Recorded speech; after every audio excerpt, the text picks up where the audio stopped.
Elaine? Boa noite, pessoal. Mais uma live. Vamos aguardar vocês entrarem aqui para a gente conversar. Já vou vendo quem está aqui com a gente. Deixa eu ver. Muito obrigada por já entrarem aqui para conversar com a gente. Muito obrigada pela live do dia 19 de junho, onde a gente falou sobre anemia falciforme, onde a gente falou também sobre o racismo institucional e estrutural. E pedir para vocês, né? Vão pedindo, gente, pede mais, pede mais. E aí a gente está realmente fazendo, então, esse projeto. Essa é a nossa segunda edição, hoje recebendo um convidado muito especial, como eu divulguei para todo mundo. Hoje mais uma live rica em conteúdo, mais uma aula que teremos aqui, e aí vamos chegando que daqui a pouquinho a gente já vai conversar aqui com todos que estão participando com a gente. Bel Faria, Sandra Valéria Lúcio, muito obrigada por estarem acompanhando, bem-vindas. Vamos lá.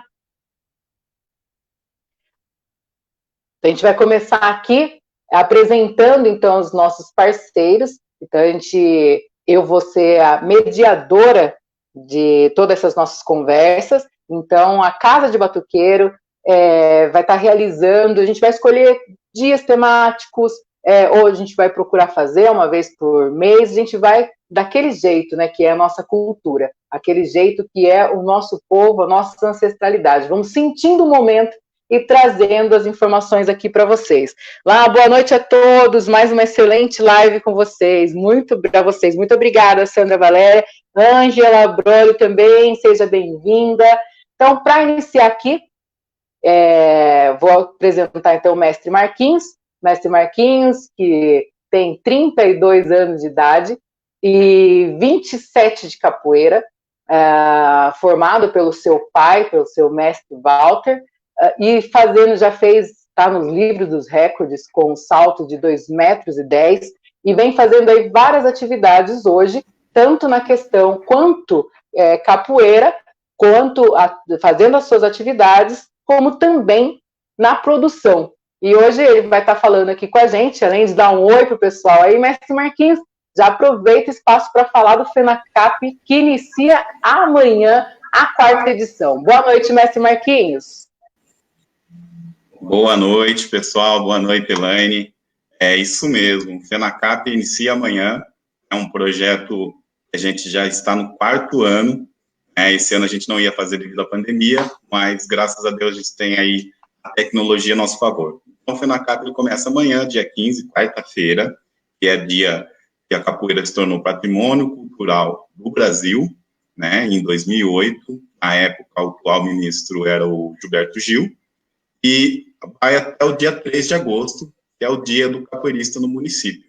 Então, são mais de 40 lives, são mestres de Piracicaba, São Paulo, Brasil e até fora do Brasil. Então, o mundo inteiro vai estar conectado com a gente nesse FENACAP, Elaine.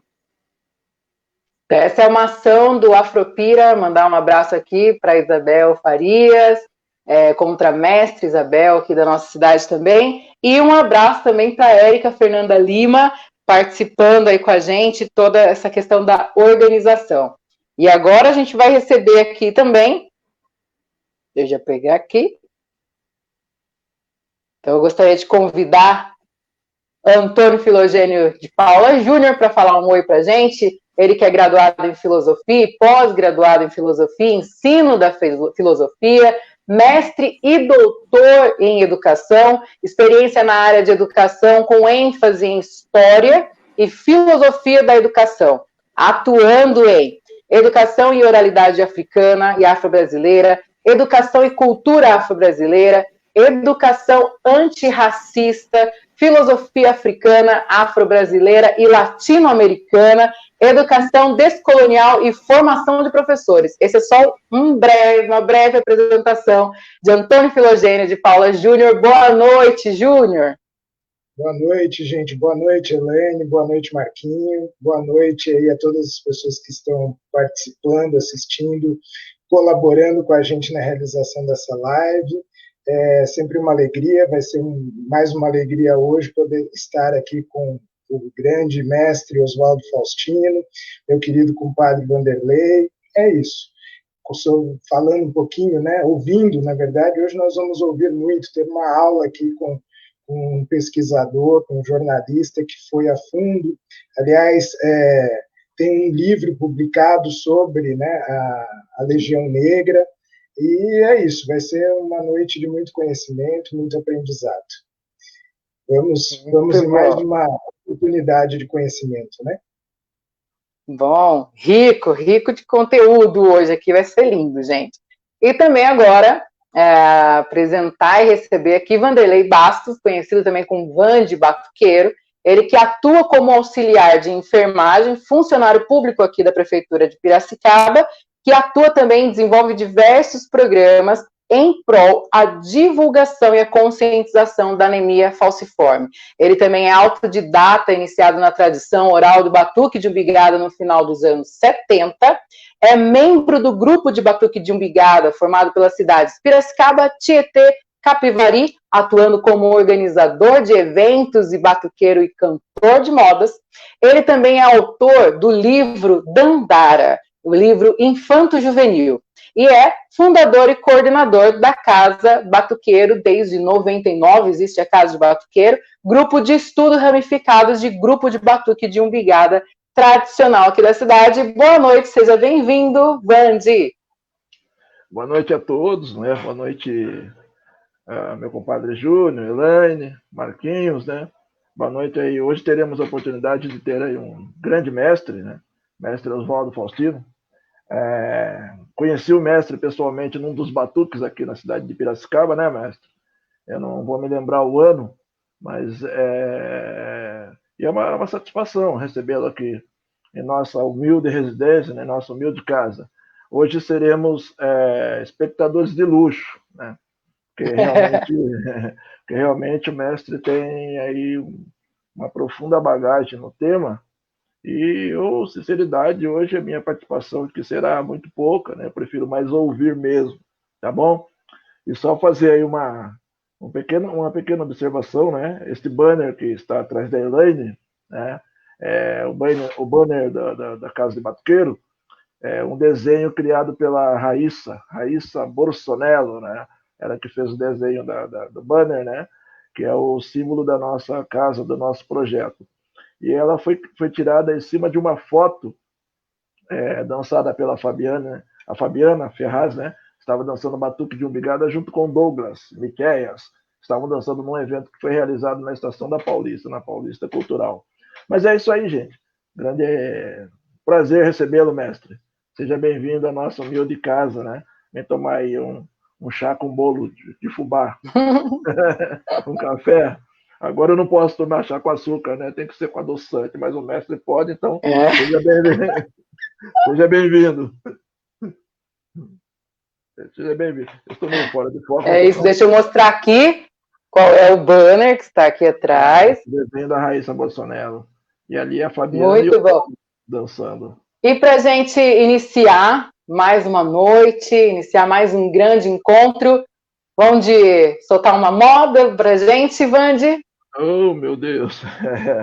Achei. Então é uma moda que a gente tem de abertura, né, dos nossos eventos. Ela é mais ou menos assim. Ó. A minha casa é casa de batuqueiro, tem tambu, tem candongueiro, tem quinjengue, tem guaiá. O tambor de 7 léguas, batuqueiro, batuqueira, venha umbigar. É umbigada, e todo canto nosso canto cantará. É umbigada, por todo canto nosso canto cantará. Piracicaba, Tietê, Capivari, também estou aqui, balão vai subir. Ô de casa, pois é, chegamos agora, trazendo a paz de Deus no manto de Nossa Senhora. É umbigada, e todo canto nosso canto cantará. É umbigada, e todo canto nosso canto cantará. Mas quem canta na beira do mar é sim a sereia, que canta na beira do mar. É sim a sereia. Boa noite aí a todos.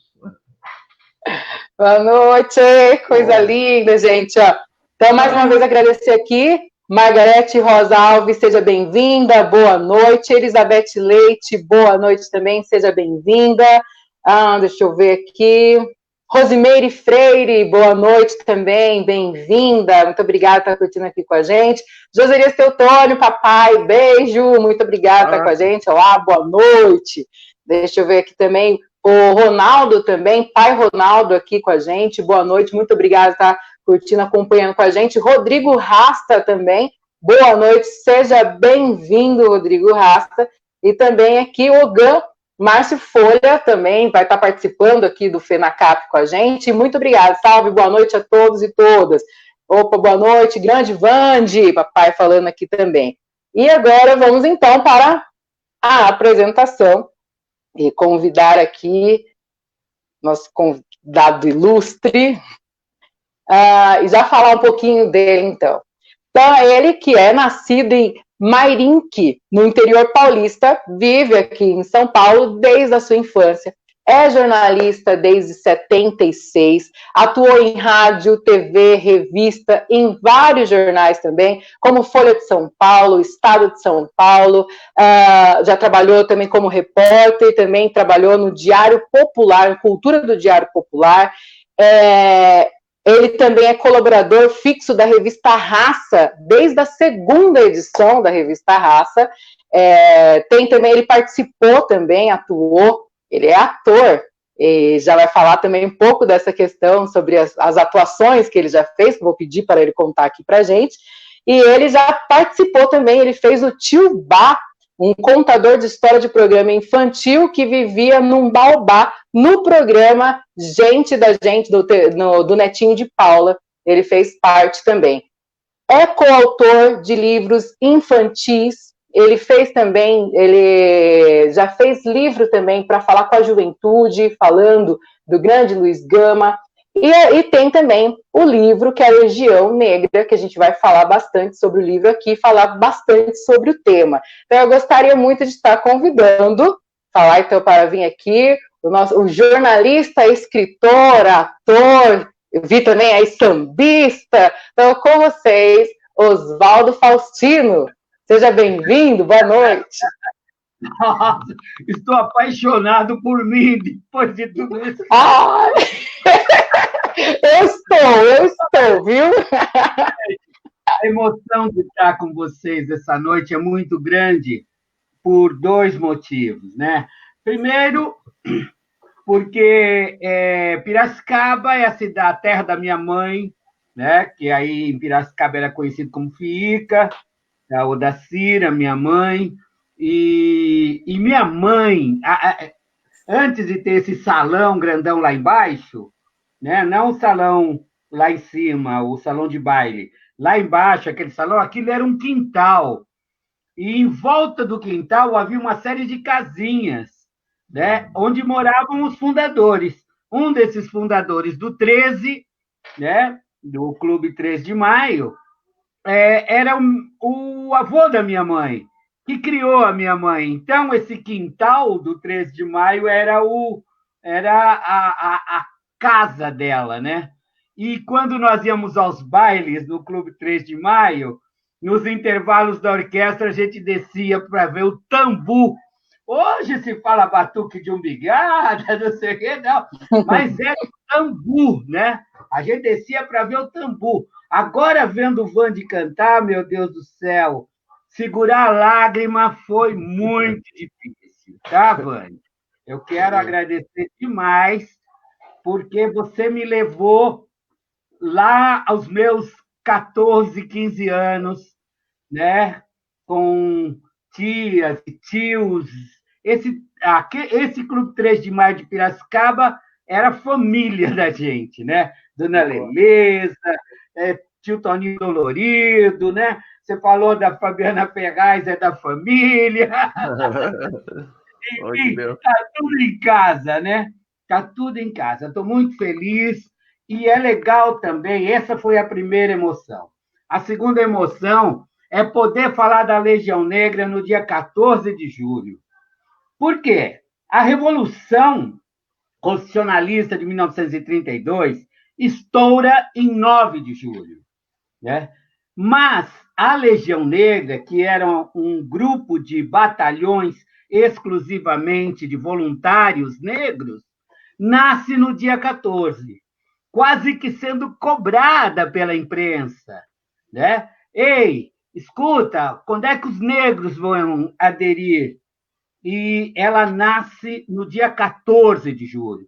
Mas a gente vai explicar em que circunstância ela nasce, vai explicar um pouquinho do contexto da Revolução e também o que foi isso tudo para o nosso povo, né? Que expectativa tinha o nosso povo para participar de uma revolução que nada tinha a ver com ele, né?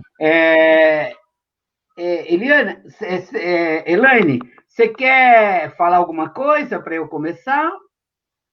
Ou eu já encaro? Não, o senhor também está em casa. Pode ficar realmente à vontade.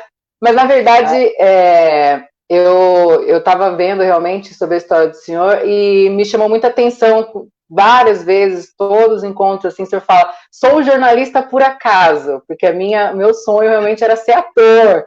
Fala até da sua mãe, dona Dadá, fala da história lá. Eu queria que o senhor falasse um pouco desse lado ator, realmente, do senhor também, como que foi, porque tem uma fala até que o senhor fala que é tão inspirador para as crianças, para os adolescentes, para os pais também pensarem já em educar seus filhos. Eu queria que o senhor já englobasse isso para a gente poder falar um pouco do dia a dia do senhor. Tá bom. Essas coisas eu vou falar muito rapidamente para a gente falar do tema da noite, que é a Legião Negra. Mas eu, Oswaldo Faustino, sou filho de Odacira Rodrigues Faustino, aí em Piracicaba era a FIICA, mas depois para cá, para São Paulo, para os lugares onde passou, Itapetininga, Santo Anastácio, Mairinque, sempre foi a Dada, né? A Dada. E a Dada era uma cozinheira de mão cheia, né? Era maravilhosa. E nessa dela ser cozinheira de mão cheia, ela foi convidada a cozinhar, fazer sopa para os alunos da Escola de Arte Dramática de São Paulo, na época que foi fundada e administrada pelo Alfredo Mesquita, da família do Estadão, né? E lá eles davam uma sopa para os alunos. E a Dada foi para lá para fazer essa sopa. Né? Fazer a sopa, fazer um cafezinho, depois, com o tempo, começou a fazer um salgadinho, uma coisinha que é onde dava para tirar um troquinho. E aí ela levava os filhos, né? Primeiro levava os filhos para que não ficassem em casa, porque o meu pai era ferroviário da Sorocabana, trabalhava à noite, e depois, quando o papai faleceu em 64, a gente continuou indo, né? E aí a minha grande paixão era ser um daqueles atores e atrizes que se formavam ali, né? E é por isso que eu fico muito à vontade diante das câmeras e gosto de interpretar essa história. Mas, nesse momento, eu quero começar, por poder falar da Legião Negra, já que eu falei dessa minha ancestralidade piracicabana, eu quero lembrar uma frase do povo Dogon. O povo Dogon é um povo lá do Mali, né, do antigo Império do Mali, mas que depois se estende por toda aquela região do Senegal, Mali, um pedaço da Nigéria, um pouco do Sudão, é o povo Dogon. E o povo Dogon tem uma frase que é fundamental. Eu vou fazer e acreditar que vocês que estão nos vendo estão repetindo comigo, tá? Eu vou dizer bem lentamente. Eu trago dentro de mim toda a minha ancestralidade e a minha descendência. Eu sou apenas um lapso, um instante dessa história. É sobre isso que nós vamos falar. Lembrar da Legião Negra é lembrar da nossa ancestralidade, né? É fundamental a gente lembrar dessa ancestralidade, assim como nós pensamos agora, porque a gente fica pensando que o batuque de umbigada é coisa do passado, bobagem. O batuque de umbigada é coisa de sempre, né? É do passado, é do presente, e preparam a criançada para dançar o batuque de umbigada, porque a história do povo negro do interior, desse povo que estava aí nas fazendas, que com pouquíssima oportunidade de lazer, e que, quando se encontrava, rememorava a sua forma de dançar, a sua forma de batucar, a sua forma de sentir, ainda lá no continente africano. Claro que o batuque de umbigada não é uma dança africana, ela é uma dança que nasce dessa memória africana, né? Talvez, eu não fui pesquisar, talvez ainda exista alguma coisa muito semelhante no continente africano, mas é fundamental lembrar que ela é uma cultura essencialmente brasileira, do negro e da negra brasileira, né? Então, é muito legal. Agora, já que a gente está falando dessa nossa ancestralidade, e aí já fizeram questão de me cutucar nesse meu lado, meu sonho de ser um ator, né? Então, eu vou começar a contar para vocês a história desse nosso povo no interior do estado de São Paulo. No interior de todo o Brasil, mas especificamente do estado de São Paulo, porque nós estamos intrinsecamente, neste estado, ligados ao café, né? Então, é importante entender que, ao nos trazerem para cá, ao trazer os meus, os teus, os nossos ancestrais para cá, né, pensavam nessa coisa de mão de obra. Uma mão de obra que era escravizada, e para ser escravizada, ela era transformada em coisa, porque você não consegue escravizar o humano, né? Ninguém é dono do outro. Então, como é que fazia? Transforma em coisa, né? Reifica, né? Então, coisa que se compra, que se vende, que se aluga, que se deixa de herança, né? E essas pessoas levadas para as fazendas sempre falam: ah, coitadinho do escravo, né? Ele apanhava, trabalhava de sol a sol, apanhava, trabalhava de sol a sol, mas ele não era só mão de obra, né? Muita tecnologia veio do continente africano na bagagem desses negros e dessas negras, né? Os que não morreram de banzo, que não foram lançados ao mar, que não se atiraram ao mar, que chegaram até aqui e que foram vendidos, que foram comprados e que foram acorrentados e que tentaram fugir e, quando eram pegos, lhes colocavam cangalha, colocavam no tronco, chicoteavam, enfim, porque cometeram o crime de tentar ser livre, né?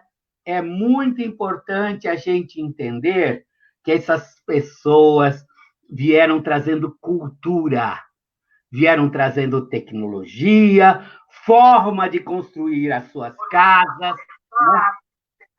Enfim, houve essas tecnologias da construção em taipa de pilão, né? Tudo isso foi coisa nossa. Agora, o que acaba acontecendo? Nós já fomos usados na Guerra do Paraguai, com a promessa de que quem conseguisse voltar da guerra, que não morresse na Guerra do Paraguai, seria livre. Não foi, né? Fomos usados na Guerra do Farroupilha e depois massacrados numa região chamada Porongos, lá no sul, né? E assim vai.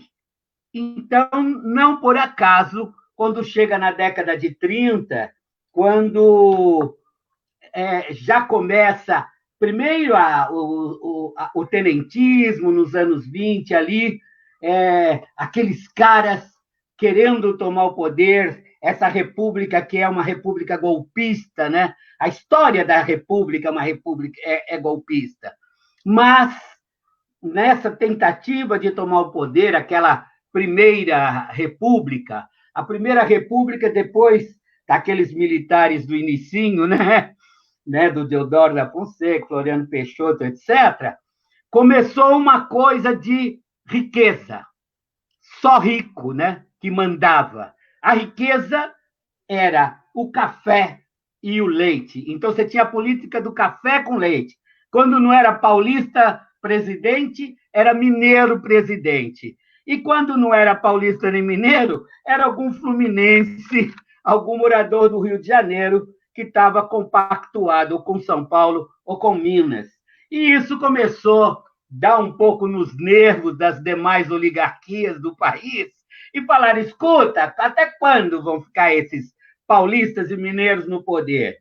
E chega em 1929, tem uma eleição e, por São Paulo, concorre o Júlio Prestes e do Rio Grande do Sul vem um cara chamado Getúlio Dornelles Vargas.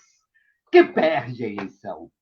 Aí os caras não aguentaram, né? Deram um golpe militar, tinha uma junta militar lá formada por 3 militares, representantes das nossas Forças Armadas, e depois esses caras ainda estavam no poder o Washington Luiz, eles depuseram o Washington Luiz, e em vez de dar posse para o Júlio Prestes, que foi o cara que venceu as eleições, mas nós sabemos como é que funcionavam aquelas eleições, né? Com os votos de cabresto. Enfim, o Getúlio assume o poder em 1930. E assume o poder dizendo que vai mudar tudo, vai fazer uma Constituição, vai dar uma certa liberdade, mas ele já começa depondo, afastando os governadores, colocando interventores no lugar, né? Então, as pessoas começam assim, caramba, vem aí uma ditadura.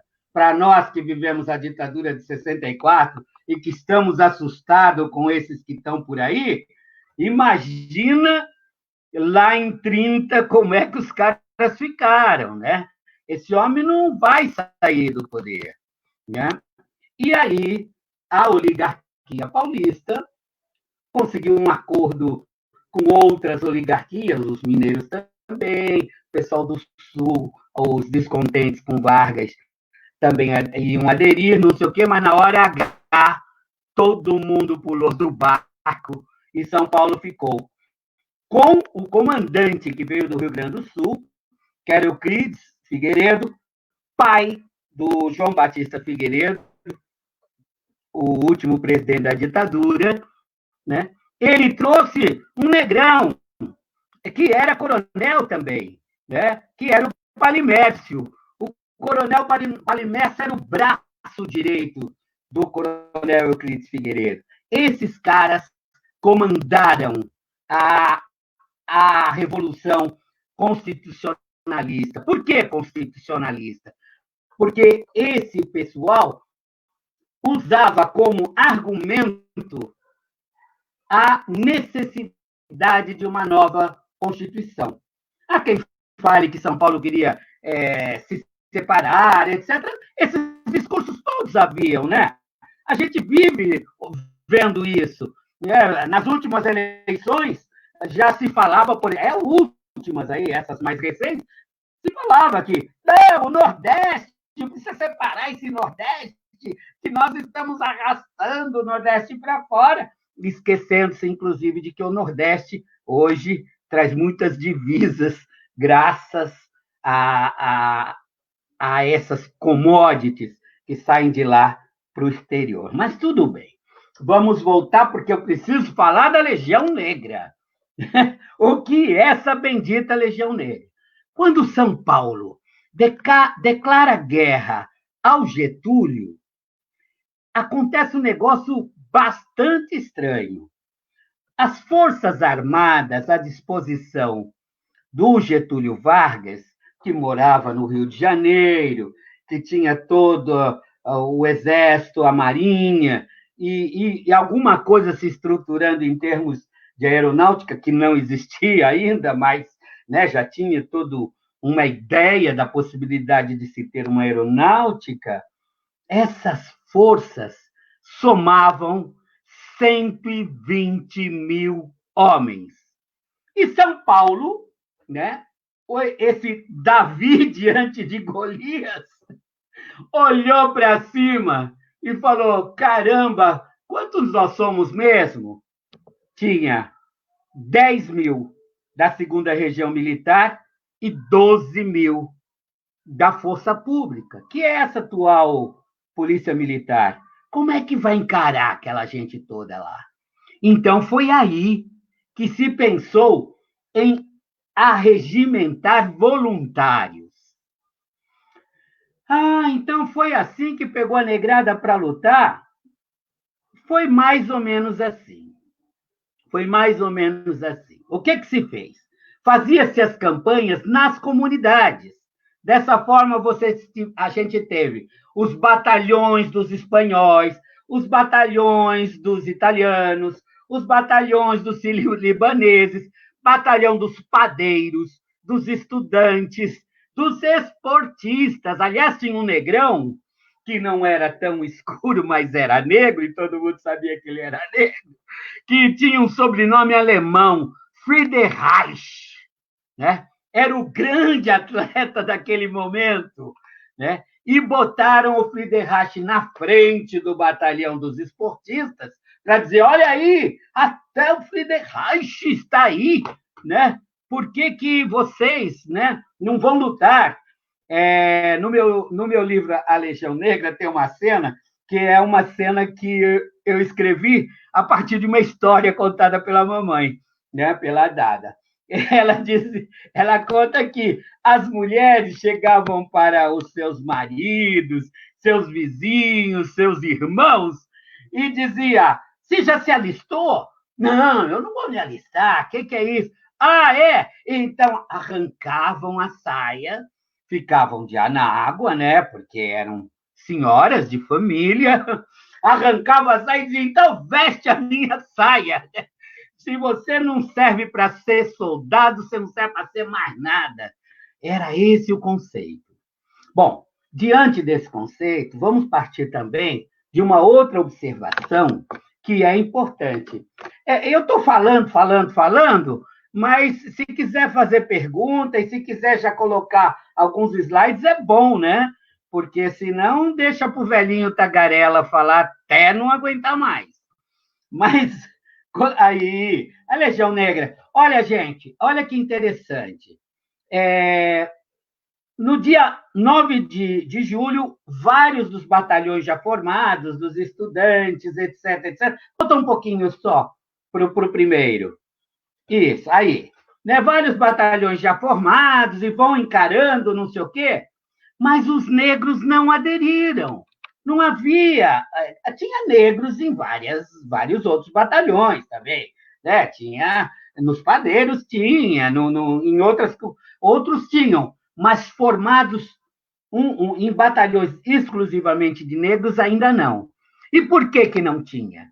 Porque a entidade representativa dos negros, forte na época, chamava-se Frente Negra Brasileira, né? Frente Negra Brasileira. E essa Frente Negra Brasileira, havia uma expectativa de que ela atraísse, ela era muito forte, né? Se você tivesse a carteirinha de sócio da Frente Negra Brasileira, você nem ia preso como por vadiagem. Você não precisava provar que trabalhava. Se você tivesse uma carteirinha da Frente Negra Brasileira, você era considerado um cidadão, né? E havia essa expectativa da Frente Negra Brasileira aderir. Só que a Frente Negra não aderiu. E sabe por que não aderiu? Porque um pouco antes de estourar a Revolução, a Frente Negra Brasileira foi até o Rio de Janeiro conversar com o senhor Getúlio Dornelles Vargas e disse o seguinte: um segundo que eu vou tomar uma aguinha.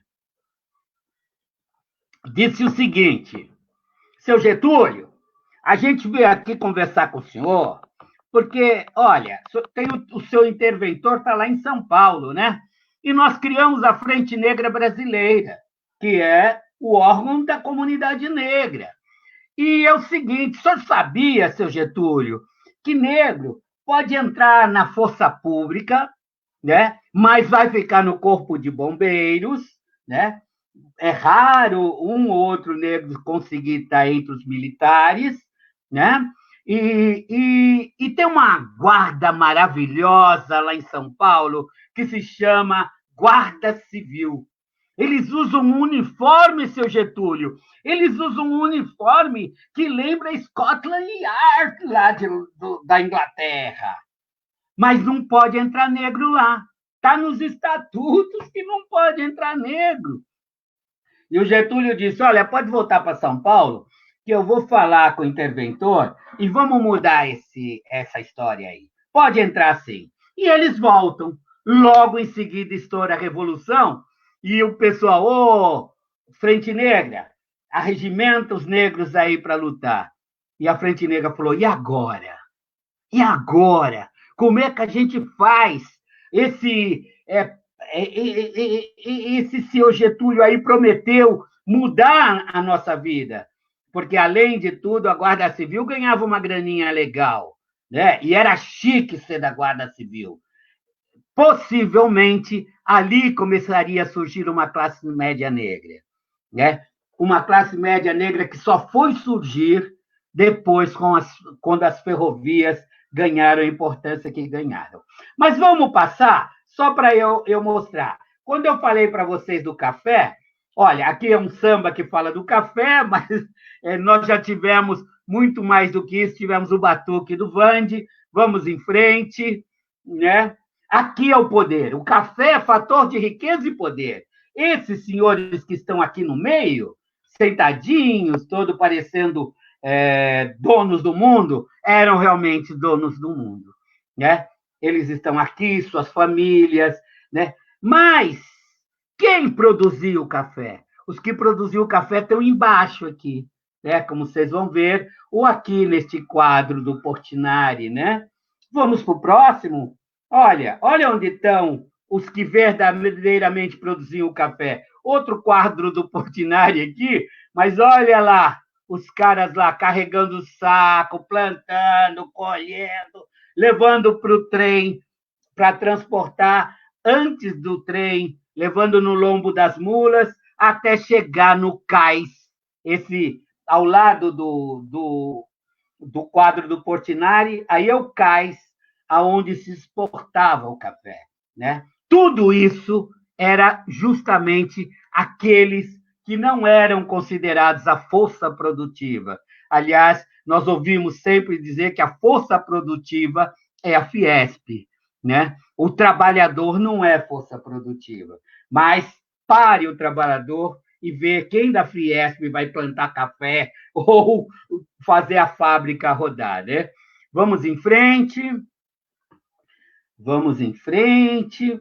Aí era a República Velha, aqui o golpe de 30, esse senhor, aqui a nossa esquerda, esses três personagens são os militares que ficaram no poder, que passaram por Getúlio. Vamos em frente.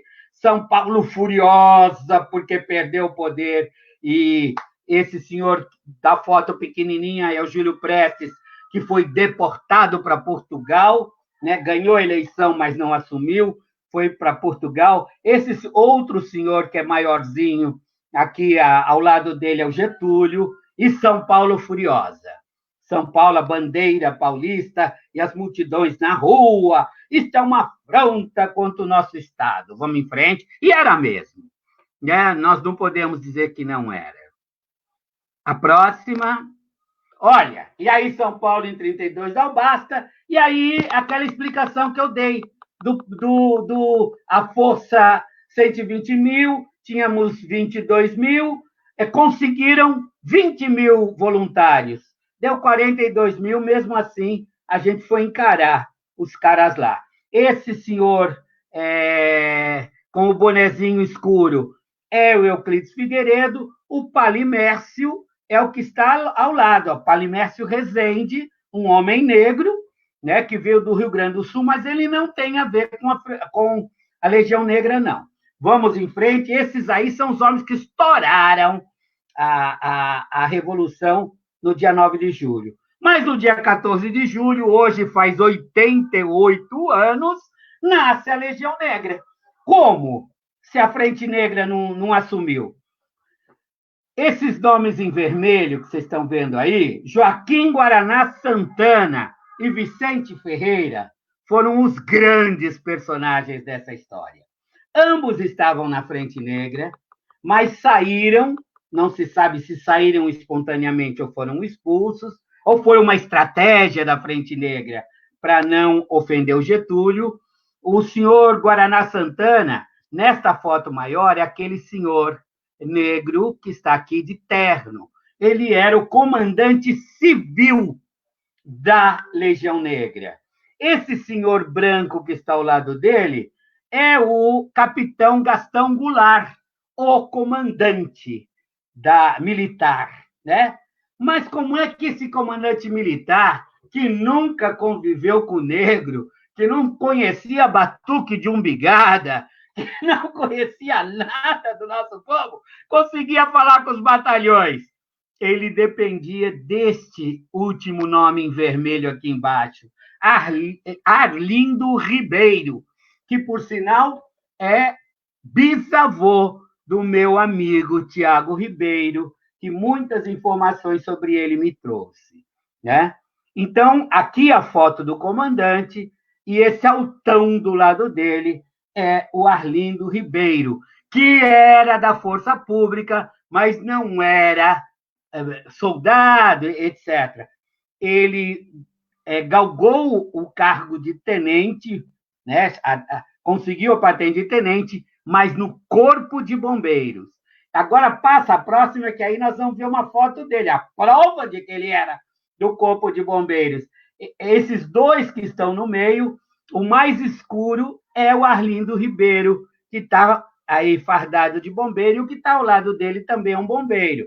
Esse é o material que eu consegui com o Tiago, inclusive a carteira de identidade do bisavô dele, né, o avô da mãe dele, e a gente tem aí uma série de coisas. Esse papel que eu coloquei aqui na frente, na verdade, foi para tampar um reflexo de luz que está nessas fotos, mas esse papel é muito interessante. É um convite para uma festa em homenagem ao Arlindo Ribeiro, depois da Revolução de 32.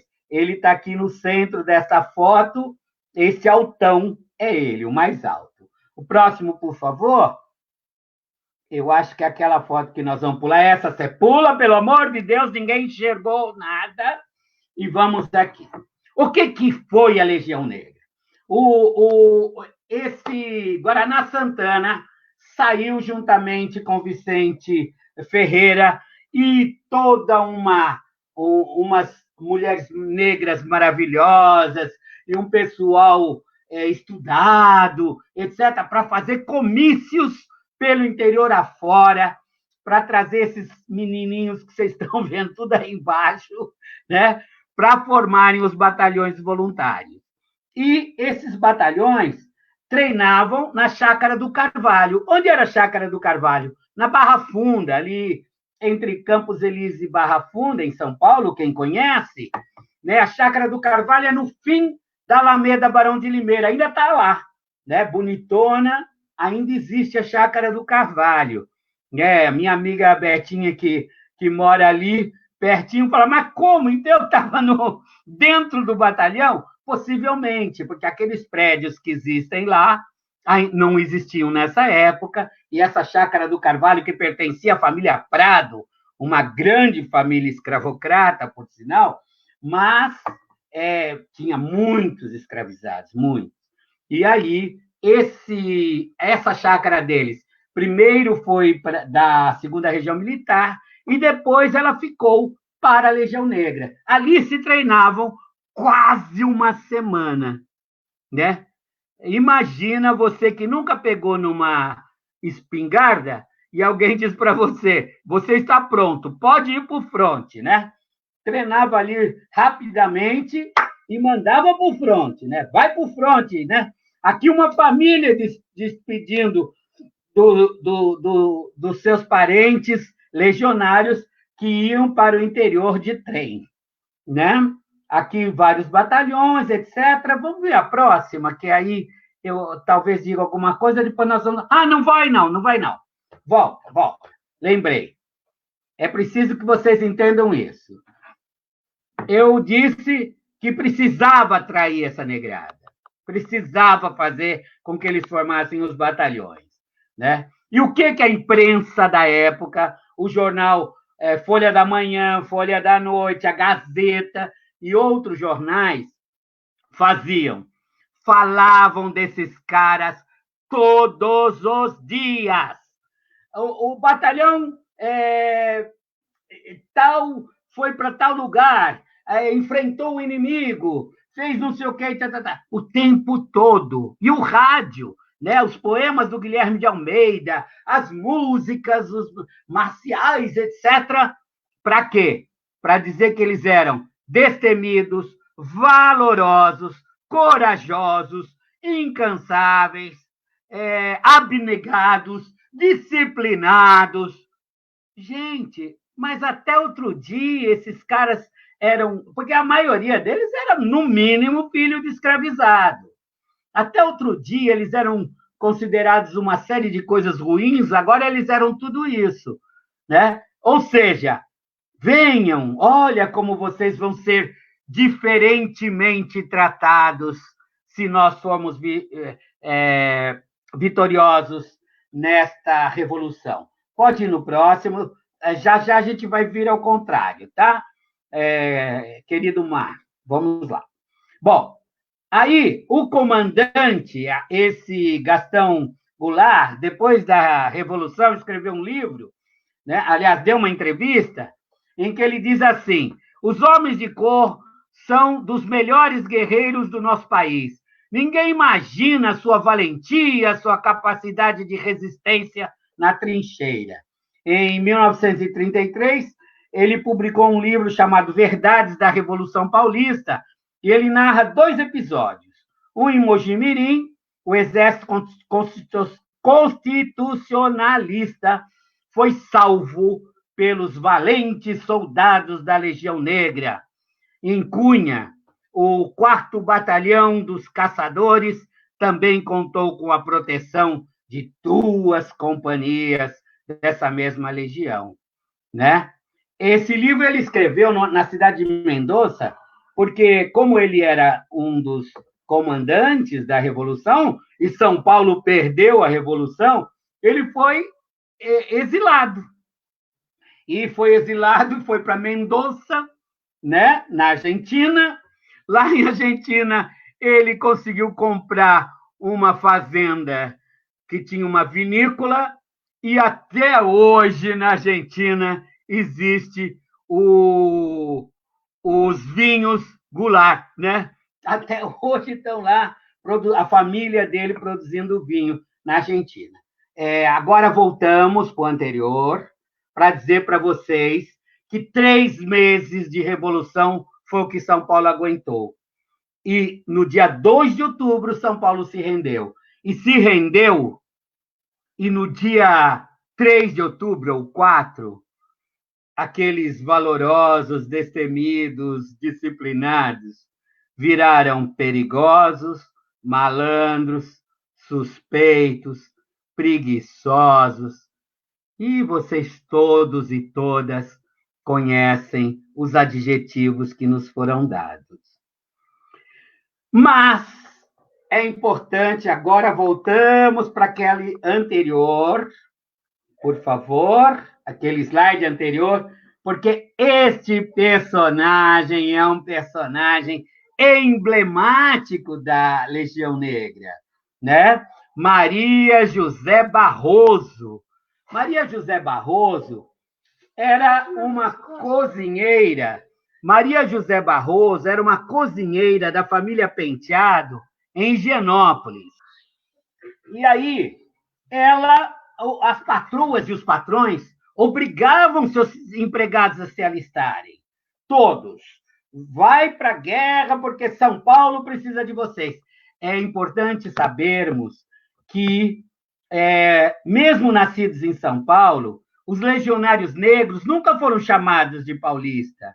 Era os negros, os pretos, vieram em apoio ao exército paulista, né?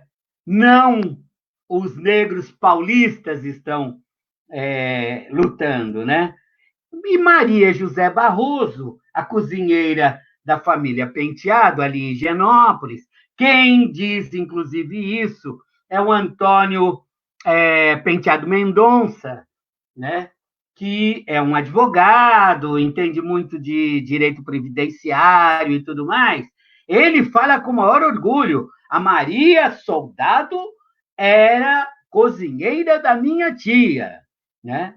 E esta Maria vai se alistar. Mas onde se alistavam as mulheres? Brancas e negras, né? Se alistavam para cuidarem, serem enfermeiras, fazerem as comidas que iam nos farnéis, né? Pão, etc. e tal, né? Costurarem farda, encher o capacete de aço não tinha espuma, mas de tecido, de pano, de resto da indústria têxtil de São Paulo, dos libaneses e tudo mais. E esse era para isso que a patroa mandava as empregadas se alistarem.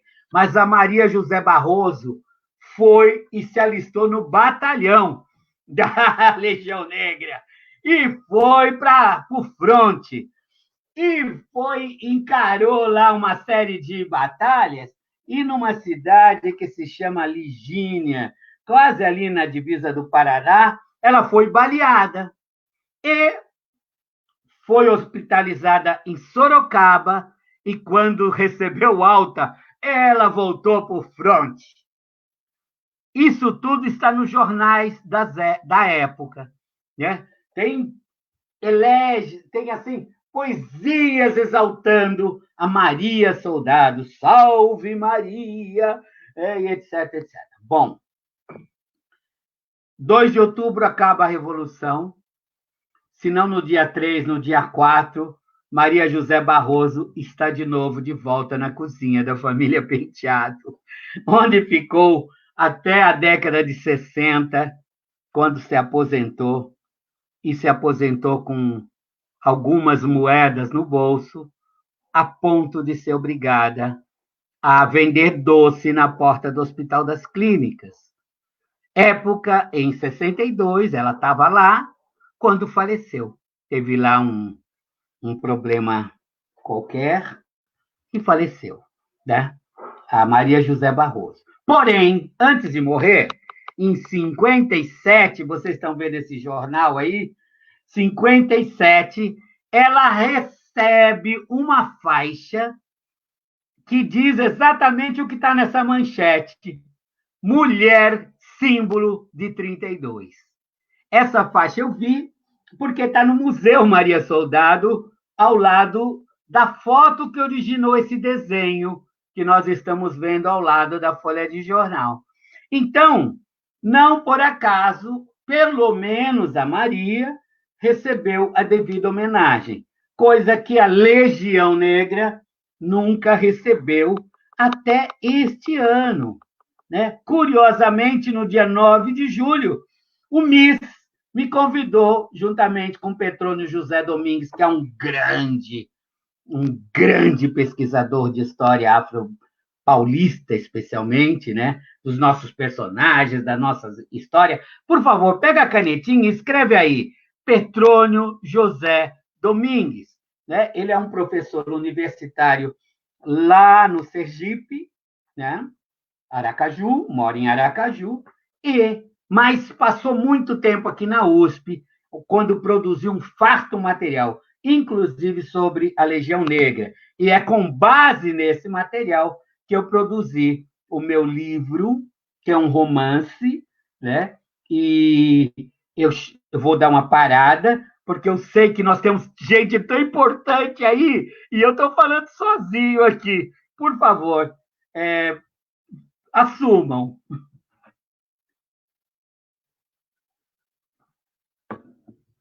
Aula mesmo, e eu gostaria de convidar aqui o Vande para estar fazendo, já prepara aí, Vande, para você fazer então a moda, em homenagem a Maria Soldado, moda que era para você estar lançando, né, nesse ano aqui, junto com o pessoal do Batuque de Vigário, que você vai fazer o lançamento aqui na nossa live. Então, Vande, com você. Bom, tá ouvindo aí? Tá saindo? Estamos. Tá legal? Uhum. Então, antes de fazer a modinha, professor, só deixa uma pergunta para você responder depois para a gente. A Maria Soldado, ela era natural de Limeira? Limeira. É de Limeira, né? Cidade próxima aqui, Piracicaba. Mas, assim, a modinha, a gente ia fazer o lançamento dela esse ano, né? Até porque tem um refrão gostoso de fazer. É um refrão bem piracicabano mesmo, né? É assim. O que a história não contou, os batuqueiros vêm contar. Foi mulher negra de valor, lutou na Revolução. Maria Soldado, Maria Soldado.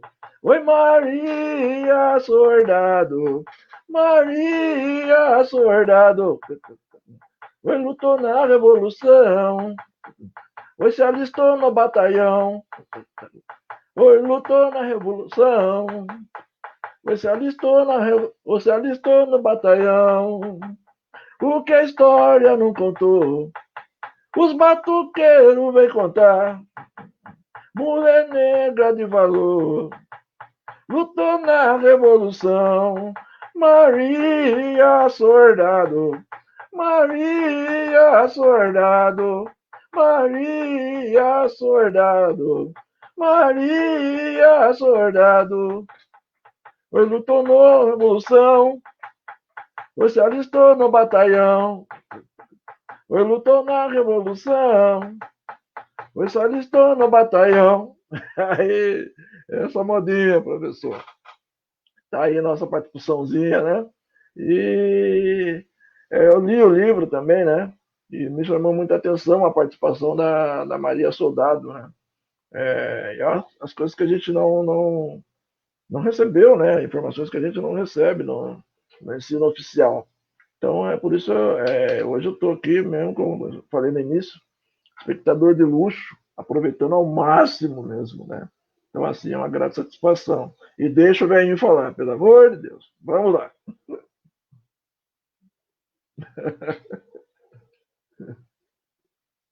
Nós vamos... Quero pedir para o pessoal... Professor, né? O grande professor Júnior. Queria pedir para o pessoal fazer aí palminhas aí também, aqui nos nossos comentários, lançamento aqui do Vande, e agora pedir para o Júnior também dar as suas considerações, falar, perguntar, fique à vontade, Júnior. Eu quero, antes de mais nada, agradecer essa oportunidade, porque o mestre Oswaldo é fantástico, né? Um trabalho incrível, é uma pesquisa profunda e que é encantadora a maneira como ele fala, porque nos seduz, né? Mesmo para aqueles que não têm lá muitas informações sobre, acaba sendo conduzido de maneira tão agradável e tão prazerosa que a gente tem a sensação, caramba, essa história eu já conheço, porque é encantadora a maneira como fala. Então, isso é coisa de mestre mesmo. Então, Oswaldo é sempre incrível. Parabenizar aqui meu amigo Vande aqui também pela moda é incrível, eu gostei bastante. Essa já está no nosso próximo encontro, hein? O professor, o nosso querido Oswaldo, ele falou aqui do Petrônio Domingues. E eu queria aqui também enfatizar que realmente é um dos pesquisadores que precisam ser mais conhecidos pela nova geração. Então, o pessoal mais antigo, ele é militante também, além de grande professor, é um militante, mas ele é um dos mais sérios pesquisadores sobre essa presença negra no estado de São Paulo. Eu estou com um livro dele aqui comigo, não sei se vai dar para ver aí, esse aqui acho que é um dos últimos dele, Protagonismo Negro em São Paulo. Então, é um autor que ele se debruça realmente sobre essa militância, essas formas de articulação de resistência dos negros no estado de São Paulo. Inclusive, ele é um dos pioneiros também, né, ao lado aí do nosso querido irmão Oswaldo, a pesquisar essa presença negra, né, a Legião Negra. Tem até um artigo dele, publicado em 2003, na Afroásia, lá da Universidade Federal da Bahia, chamado Os Pérolas Negras, né, participação do negro na Revolução Constitucionalista de 32. E é de 2003 esse material. E lá ele já vem trazendo vários dados, inclusive já apontando da necessidade de se estudar com maior seriedade essa presença negra, já que existem muitos materiais sobre a Revolução de 32, mas praticamente nenhum falava dessa presença negra nesse momento tão importante da história do país, e mais uma vez, né, como os negros foram utilizados, né, para uma luta que não os incluiu posteriormente, né? Não foram considerados cidadãos, não foram incluídos, não foram atendidos nas suas maiores demandas. Então, é importantíssimo essa revisão histórica. E o Petrônio ele faz isso já em 2003, e ele cita um autor que eu até gosto muito, que trabalhou com imagens da história, né? Que é o Gesiel de Paula, que ele trabalha com imagens, e através das imagens ele vai mostrar a quantidade de negros presentes, né, na Revolução de 32. E aí vai aparecer toda essa pesquisa que vai se desenvolvendo em cima da Legião Negra. Eu queria aproveitar esse momento e pedir para o Oswaldo falar um pouquinho mais sobre essa questão mesmo do negro, a sua participação nos frontes, e o Oswaldo já destacou aqui como eram preparados esses voluntários, né? Consta, né, inclusive nesse artigo do Petrônio, ele fala que a preparação, imagine, uma pessoa que nunca pegou em armas, que nunca foi para a guerra, eles eram preparados em 3 ou 4 dias, isso quando a preparação era boa, e já eram levados para o fronte, né? Então, essa fama da valentia dos negros, da coragem, não sei o que, muitas vezes era também esse alistamento, além de toda essa campanha, né, que era feito, esse marketing que era feito para seduzir o negro para entrar, o negro e outros também, né? Mas era muito por conta também de uma condição muito insatisfatória de vida, né? Uma condição, imagina, na década de 30, se a escravidão oficial ela acaba em 1888, até mais ou menos os anos 20, 30, a condição do negro não era muito diferente da condição ali de 1889. Né? Era uma condição muito cruel de existência.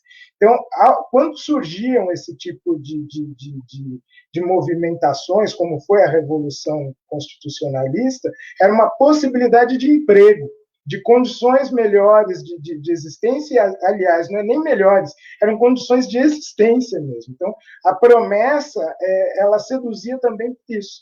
Então, era uma outra condição de vida. Mas o fato e é isso que eu gostaria aqui de pedir para o professor Oswaldo nos conduzir por essa reflexão.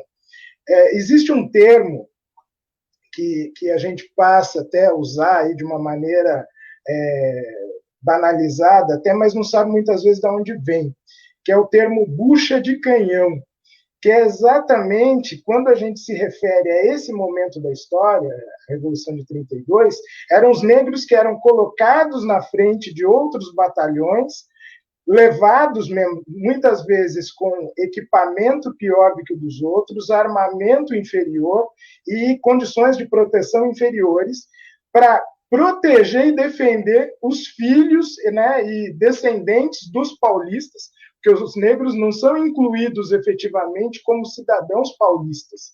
Né? Essa era a promessa.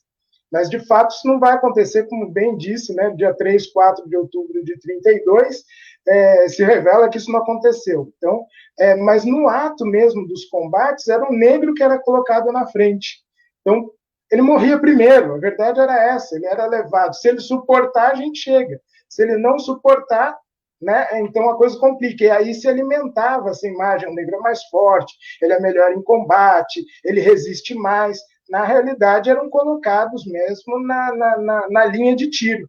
Daí essa expressão bucha de canhão. Mas eu queria que o professor Oswaldo, né, ele pudesse nos explicar melhor essa situação, e uma outra questão emblemática também, né, Oswaldo, que é essa dinâmica de resistência negra que nós temos aí a Frente Negra Brasileira, tanto que aqui em 36, se eu não me engano, ela vai se tornar um partido político, já que toda essa representação da luta, ela não representava o negro, quer dizer, o negro ele não fez parte efetivamente desses ideais, né? Ele não é depois colocado nesse conjunto, né, de pessoas que vão ser reconhecidas, e como que a Frente Negra depois ela vai ter que lidar com essa situação também, a ponto de se organizar politicamente como forma de partido, para tentar criar condições para essa população negra que continuava distanciada das condições mínimas, né, de dignidade, de vida mesmo, de cidadania. Mas, enfim, na live anterior nós falamos, eu acho que eu comentei, dessa importância do movimento negro, do ecletismo do movimento negro, das diferenças e até divergências no movimento negro, mas que mostram a todo momento as estratégias e as táticas de resistência dessa população para continuar existindo como nós fazemos até hoje. Então, esse momento, né, em 32, a década de 30, ela vai revelar isso de uma maneira gritante, e a forma, hoje a gente fala muito de fake news, como que isso foi usado na época também para criar propagandas enganosas e sedutoras, né, para todos os lados, para envolvê-los numa luta que depois não se reconhece em sua dignidade humana. Mas é isso. Mas essa reflexão, assim, se o Oswaldo puder nos conduzir por aí, eu agradeço. Gratidão. Queria aproveitar aqui também, já incrementar alguns outros comentários também, e pedir para o senhor estar falando, respondendo o pessoal que está participando aqui com a gente, cumprimentar também o senhor Barbosa Júnior, a Marati de Jundiaí, que está acompanhando aqui com a gente também, a Vanessa Cancian também, ela está participando, a Margarete Rose de Alves, ela é de Brasília, e está acompanhando aqui a gente também. O Luiz Antônio Calazans, ele falou saudações a todos, viva o Batuque de Umbigada, viva a cultura negra, a raça negra em evidência. O Ogan Márcio falou, querido amigo Oswaldo Faustino, grande prazer em revê-lo, mesmo à distância, um forte abraço. Então, mandar um abraço aqui para ele também. Érica Camilo também aqui falando com a gente, boa noite, mestres, bom demais estar ouvindo vocês, boa noite a todos os grandes mestres, mestre Oswaldo, Marli Pimenta, Caetano também aqui de Piracicaba, ele também está acompanhando, a Sandra Lúcio também dando boa noite aqui para a gente, Paulo Ferraz também, nosso grande contramestre meia-noite, também aqui, salve nele, falando o pessoal aqui conversando com o Rasta, Rodrigo Rasta, Fabiano Oliveira, boa noite, que bárbaro essa visão histórica, Oswaldo, o senhor é fantástico, amigo. Sandra Rodrigues também estava com a live aqui para fazer hoje, cantora aqui da nossa cidade, e falando aqui também, boa noite, meus queridos, Caetano falando, ó, sensacional, e que aula, boa noite para todos nós, com muita paz e muita alegria.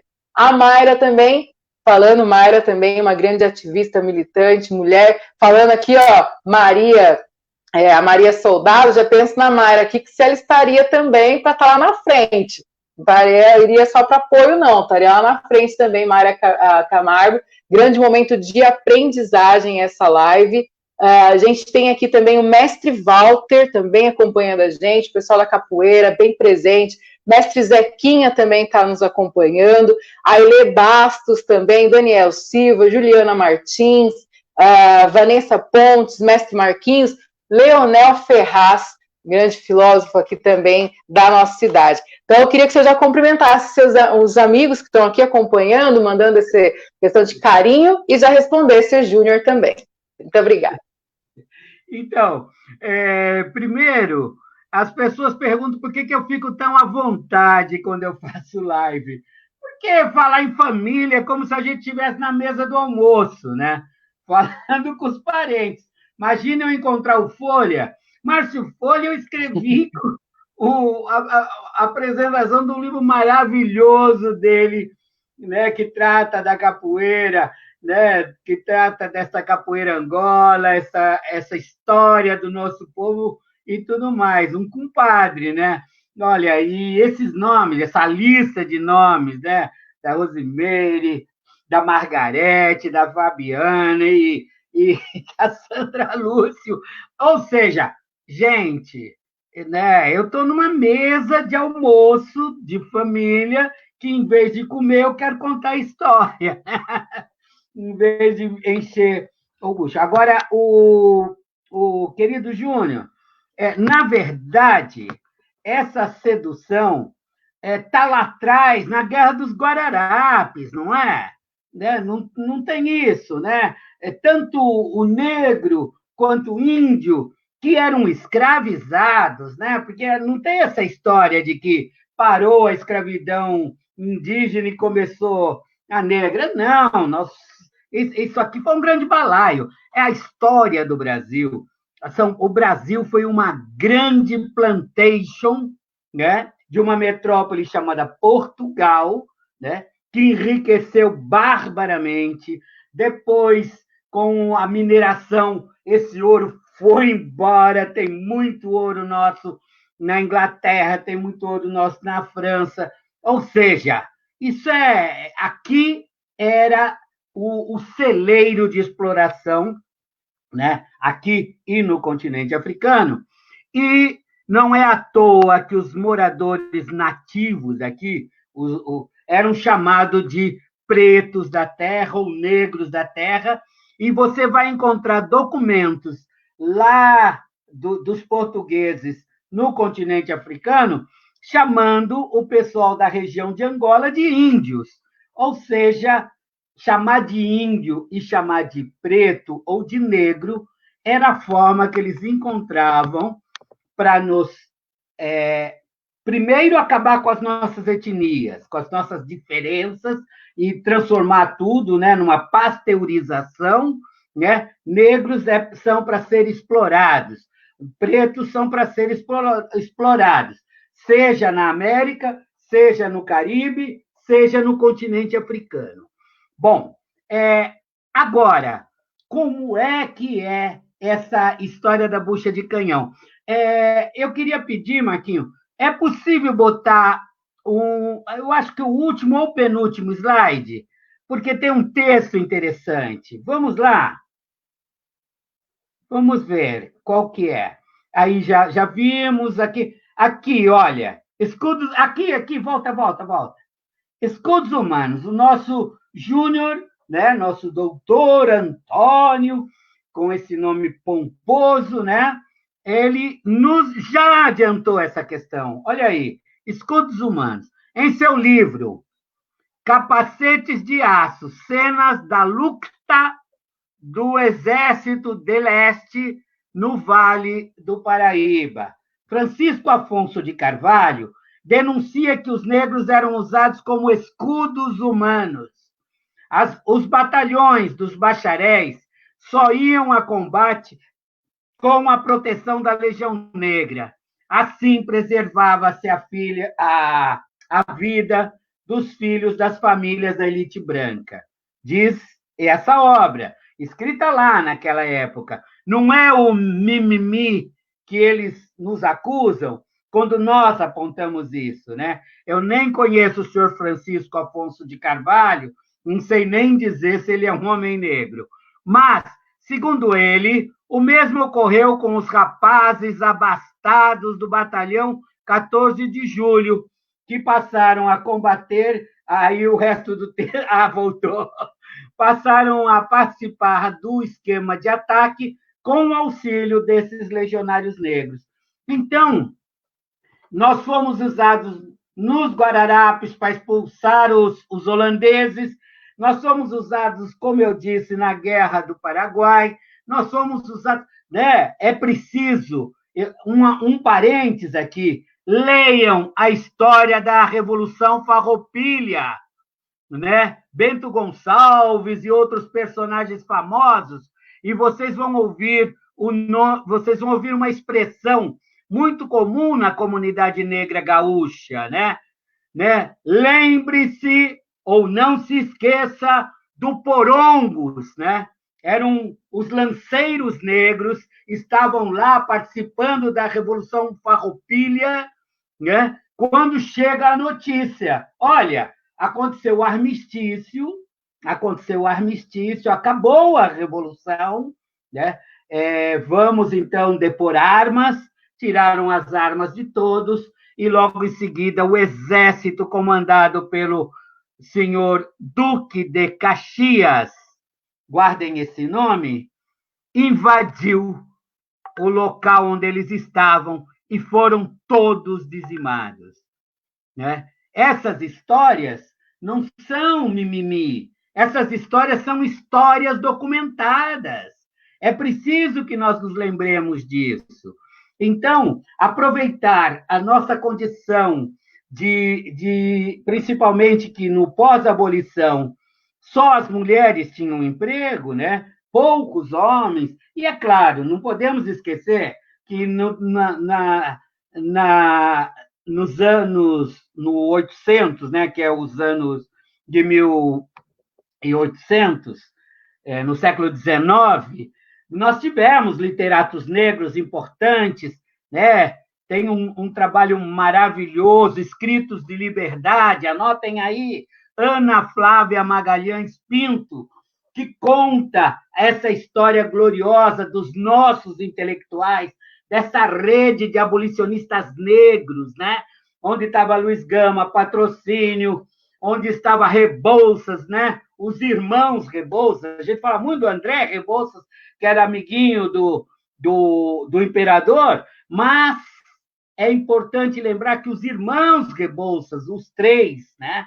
Nós temos o André, o Antônio, que tinha o mesmo nome do pai, e o José. O José é o cara que veio para São Paulo e que fez muita, porque eles eram engenheiros, fez muita ponte, fez toda a rede de esgoto da cidade de São Paulo. Então, esses caras, o Antônio fez essa ferrovia que vai de Curitiba a Paranaguá, e o André, que era um grande engenheiro, o inventor do sistema de construção de pontes dentro do rio. Então, ele criou um sistema que fazia sapatas da ponte dentro do rio, sem parar o rio. E esses caras todos foram muito brilhantes e foram abolicionistas, e escreviam e faziam seus discursos, e o Luiz Gama entrava na justiça e libertou mais de 500. Ou seja, nós temos, sim, grandes personagens aí da nossa história para a gente exaltar cada vez mais. Porém, a grande maioria era essa maioria massacrada, né, escravizada, proibida de estudar, né? Ah, não, escravizado não pode nem usar sapato, nem aprender a ler, né? É muito sério isso. Não é à toa que nós temos aí, né, essa quantidade de... nós somos a maioria na faixa da pobreza. É claro, né? Isso é projeto nacional, né? É um modelo de sociedade que se pensou para o Brasil. Então, é muito importante a gente entender que a nossa participação... Esse meu livro, que está aqui, A Legião Negra, mas eu queria também mostrar para o Júnior, olha esse, Júnior, esse aqui é a nova abolição do nosso Petrônio Domingues, tem também a história da Legião Negra nele, né?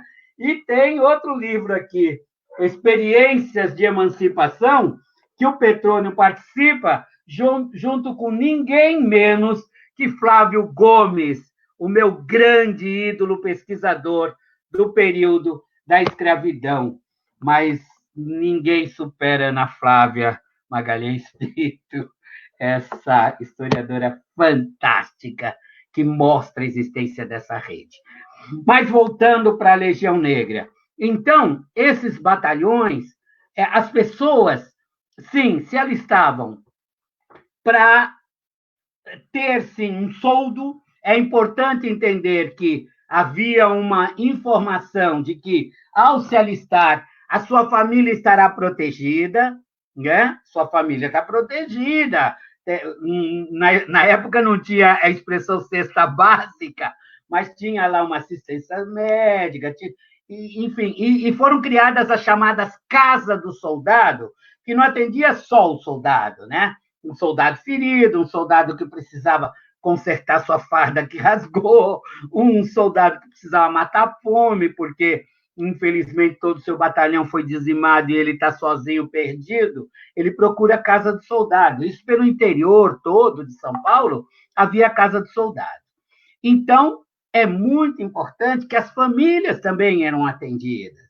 Então, cara, eu posso morrer, mas a minha família não vai ficar no relento, que não era verdade.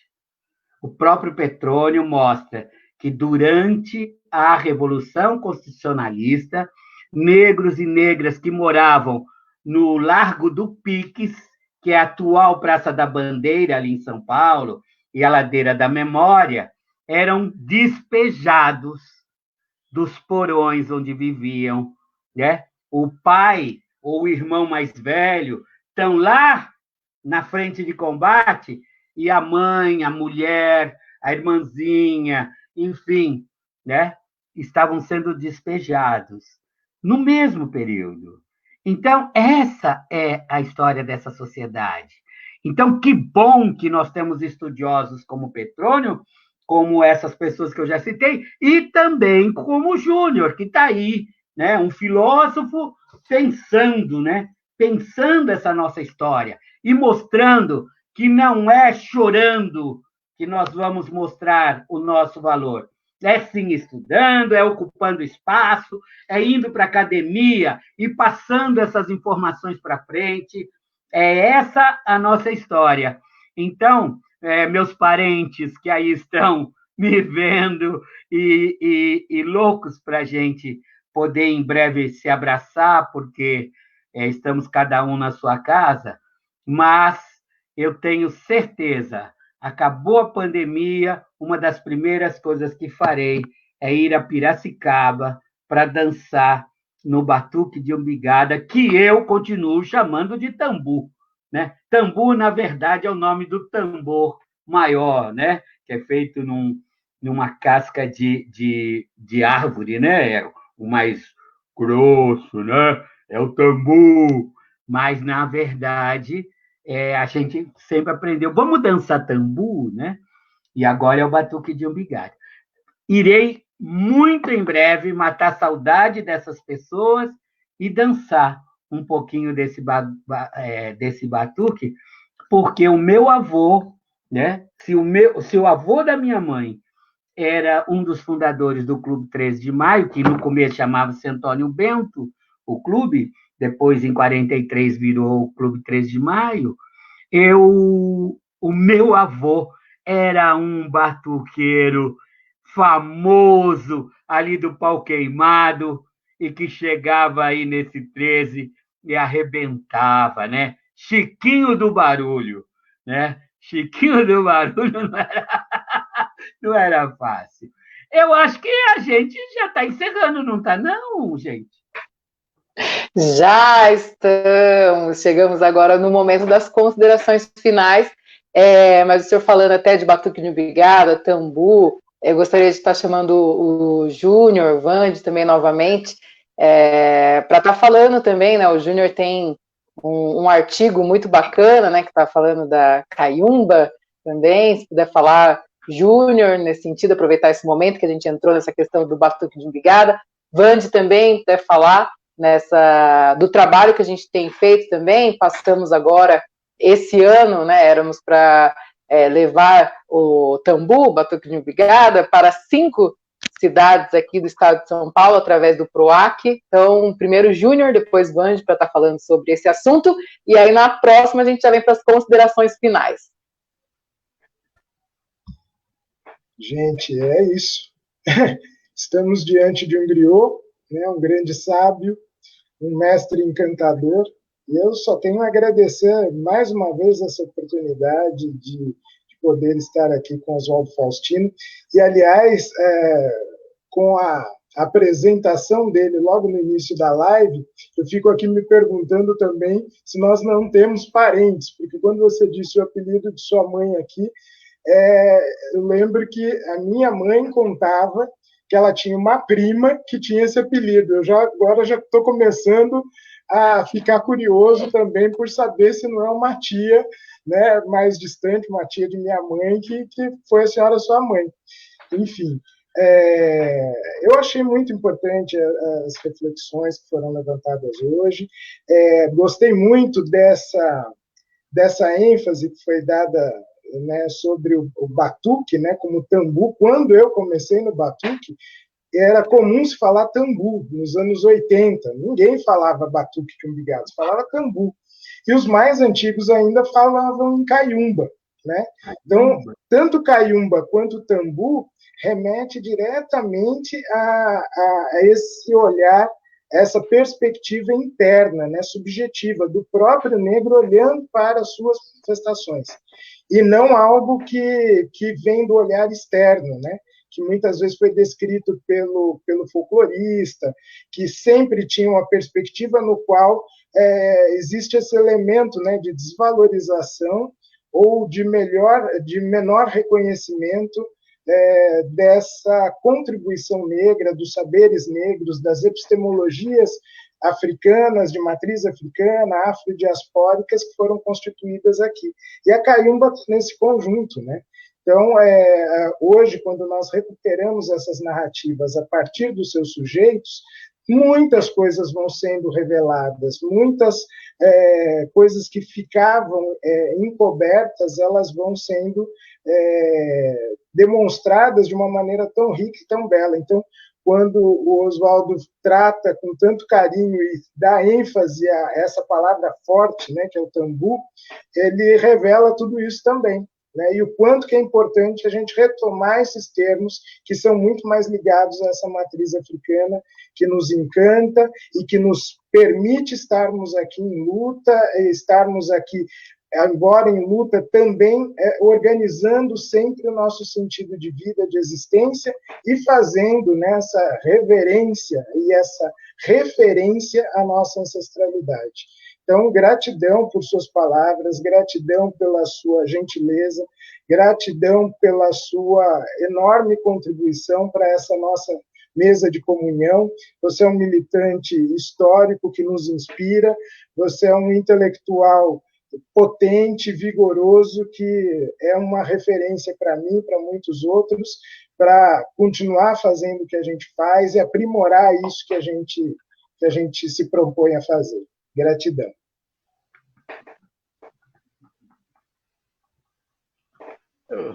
Sem palavras, né? Tudo que eu disser aqui vai ser só acrescentar o que foi falado. Quando a gente propôs, né, estar fazendo a live, e houve a sugestão do nome, né, do mestre Oswaldo, por isso que eu chamo de mestre a todo momento, assim, foi unanimidade, né? Não se pensou mais, né?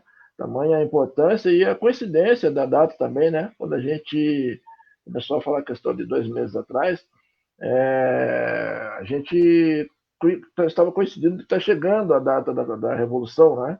Aí, assim, foi uma coincidência já meio que não tão coincidência assim, mas, enfim. Outra coisa que eu gostaria também de lembrar, o mestre falou aí do bairro Pau Queimado, né? Daqui de Piracicaba também saíram, que eu gostaria de estar levantando o nome do Toniquinho Batuqueiro, né? Também foi aqui do Pau Queimado. Madrinha Eunice também aqui de Piracicaba, né? Foi uma grande referência do samba paulistano, né? Então, assim, e várias pessoas, né? Vários outros anônimos que saíram daqui da nossa cidade, né? O próprio mestre Carlos Assunção também, que é natural de Tietê, né? E tem um trabalho interessante, inclusive uma das poesias que a gente faz no tambu, né? No Batuque de Umbigada, é a poesia escrita pelo mestre Carlos Assunção, que é a poesia Batuque, né? Que tem um tambor, tem um tambor, tem um tambor, tem um tambor dentro do peito, meu tambor. Ele é todo enfeitado com fitas vermelhas, brancas, amarelas e rosas. E aí por aí vai, que a poesia é comprida. Então, assim, mestre, assim, para a gente é uma grande satisfação, né? A gente realmente fica muito agradecido, né? Pela sua aceitação, pela oportunidade, né? Pela simplicidade com que você traz toda essa história para a gente, né? E assim, o propósito da Casa de Batuqueiro é trazer essas informações, trazer essas pessoas, né? Para que converse com os nossos mais novos, converse com os nossos mais velhos também, né? E com nossos contemporâneos, né? E promovemos esse reencontro mesmo, né? Mais uma vez, agradeço, né? E grato, muita gratidão.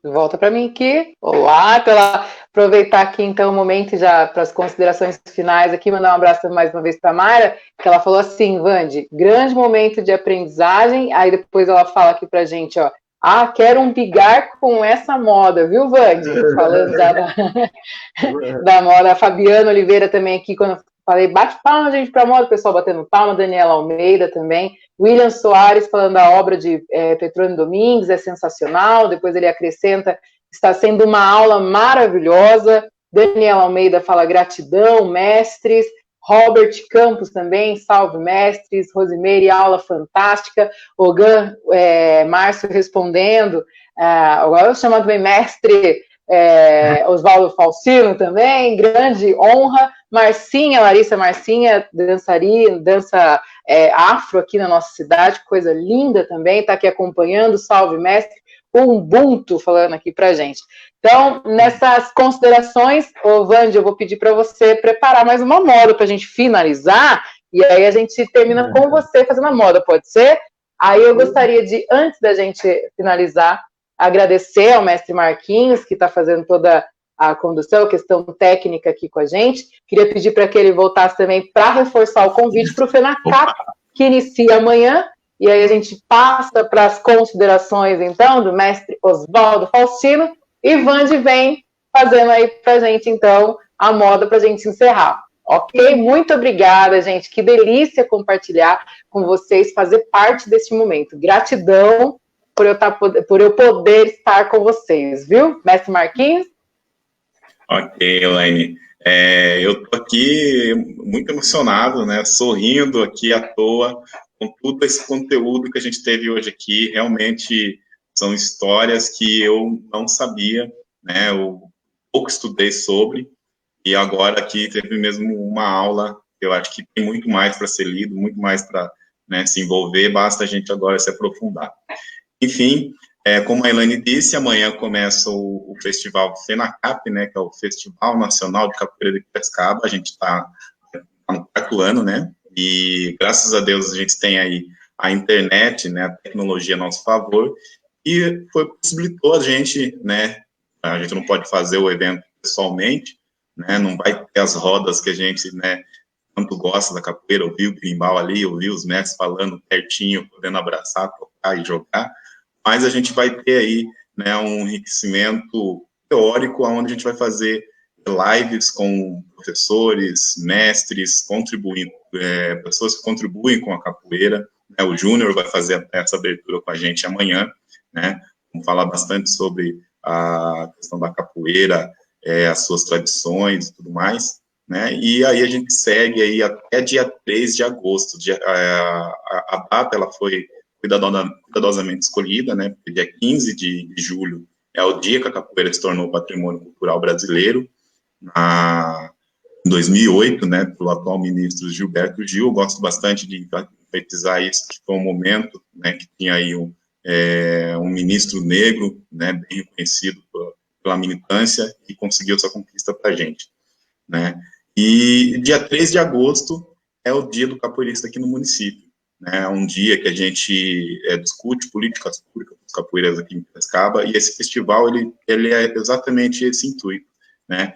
A gente tem algumas leis já no município referente à capoeira, né, também temos aí a homenagem à medalha Mestre Cosmo, onde é entregue para 10 capoeiristas da cidade, essa homenagem, e a gente vem conquistando ano a ano. A gente faz atendendo a pedido do pessoal, a gente faz o pessoal fazer o cadastro, perguntar, saber o que ele quer para capoeira dentro de Piracicaba, e assim a gente vai ano a ano tendo as nossas conquistas. Lógico que com o trabalho do Formiguinha, a gente ainda no 4º ano, mas a gente já colheu aí bastante frutos. E a gente vai convidar todo mundo, né, quem puder participar, tanto capoeiristas, simpatizantes, são mais de 40 lives, mestres, professores, pessoas contribuem com a capoeira em Piracicaba. Não só Piracicaba, né, a gente vai ter aí, com tecnologia e com essa questão de live, a gente vai ter aí pessoas da Alemanha, pessoas de Nova York, Canadá, né, então fiquem ligados que vai ser muito enriquecedor, vocês vão saber muito sobre a história da capoeira no mundo. Ok? Dou aqui meu abraço a todos os participantes, né, esses senhores, esses mestres, esses griots que estavam aqui participando com a gente, também a toda a galera aí que acompanhou, quem vai estar acompanhando depois não pode assistir agora online com a gente.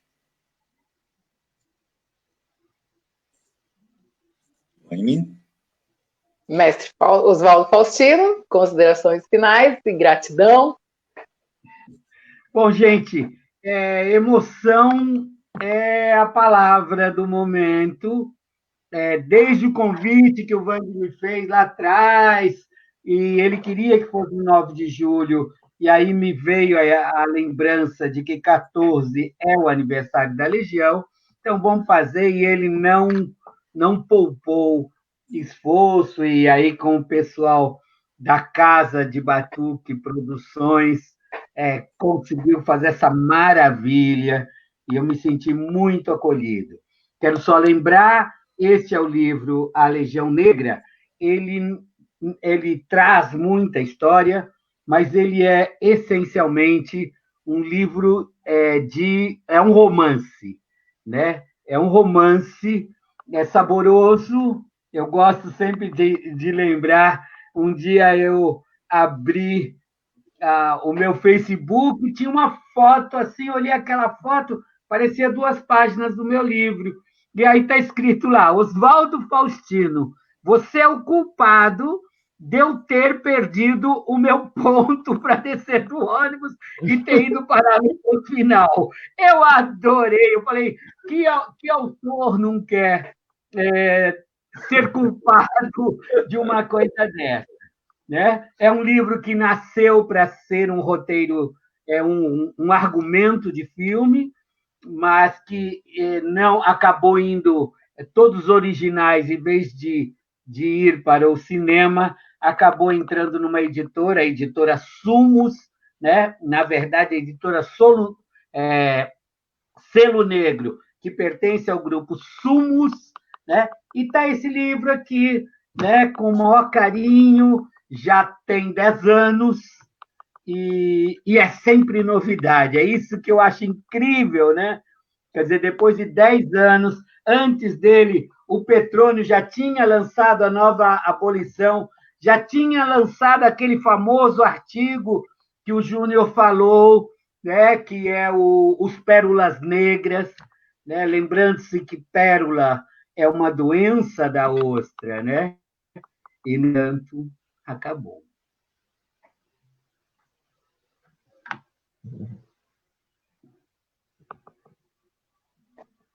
Cortou o áudio? Ai, não.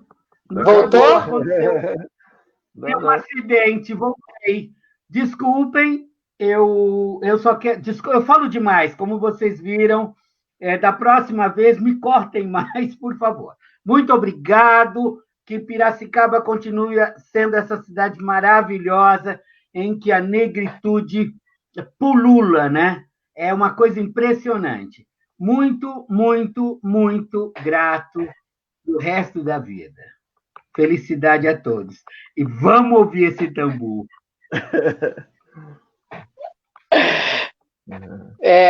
Só terminar de cumprimentar o povo aqui, Vande, e mestre Oswaldo Faustino, que é isso, é uma honra poder ouvi-lo. Então, toda vez que voltar, realmente pode ficar à vontade.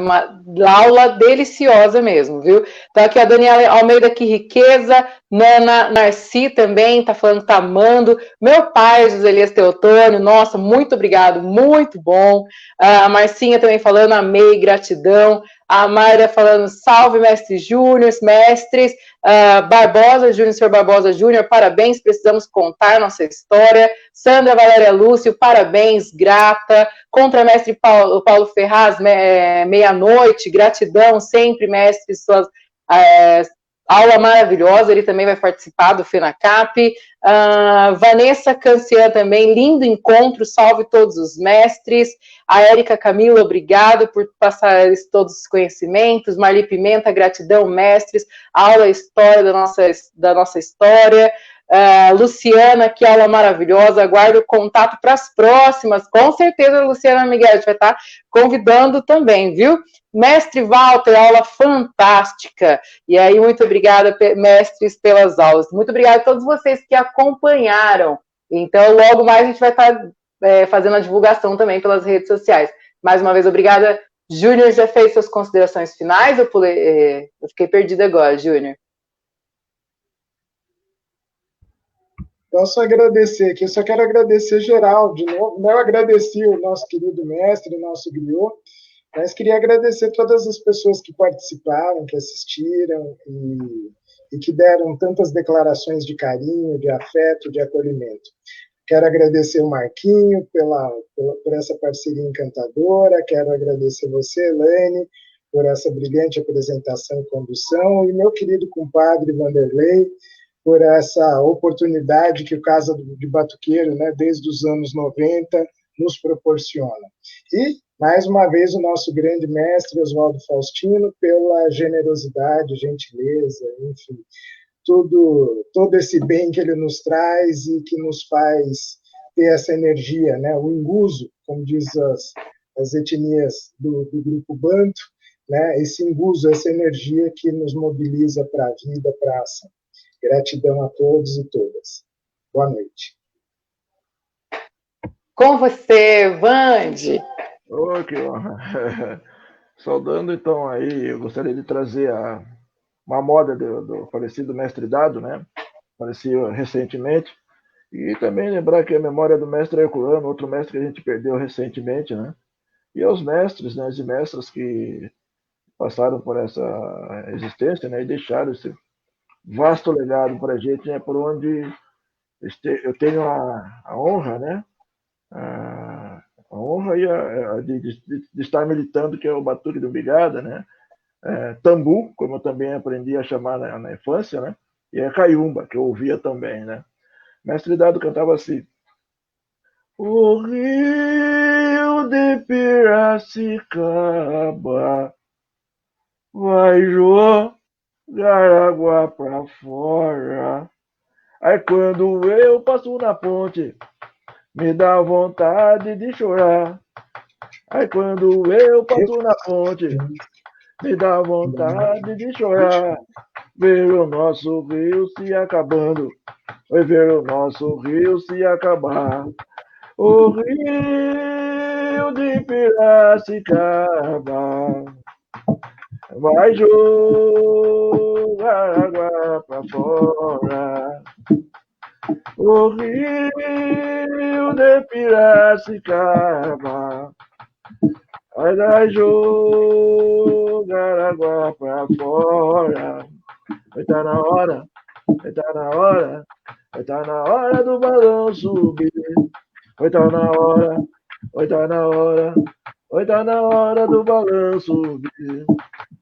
Vamos fazer bonito, Piracicaba, Tietê, Capivari. Vamos fazer bonito, Piracicaba, Tietê, Capivari. Vai tá na hora, vai tá na hora, vai tá na hora do balão subir. Vai tá na hora, vai tá na hora, vai tá na hora do balão subir. Vamos fazer bonito, Piracicaba, Tietê, Capivari. Vamos fazer bonito, Piracicaba, Tietê, Capivari. Ai, eu vou me embora, meu bem. Vamos dormir, dormir. Ah, eu tô com sono, meu bem. Vamos dormir, dormir, oi. Eu vou me embora, eu vou me embora. Vamos dormir, dormir. E tá na hora, e tá na hora. Eu vou dormir, dormir. Piracicaba, Tietê, Capivari. Vamos fazer bonito. Piracicaba, Tietê, Capivari.